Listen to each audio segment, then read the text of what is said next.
हजुर कति वर्ष हुनुभयो अहिले? म 59 वर्ष भयो। कतिपल्ट रक्तदान गर्नुभयो? मैले 122 चोटि रक्तदान। अनि रक्तदान किन गर्नुहुन्छ?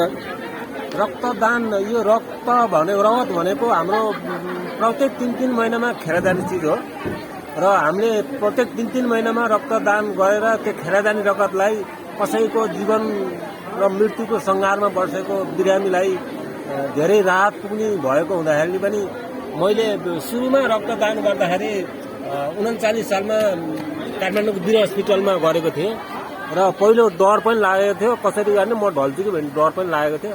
त्यसपछि मैले तेस्रो चोटि भएपछि मलाई हौसला भयो र मैले प्रत्येक 3-3 महिनामा अहिलेसम्म प्रत्येक 3-3 महिनामा छुटाएको थिइनँ।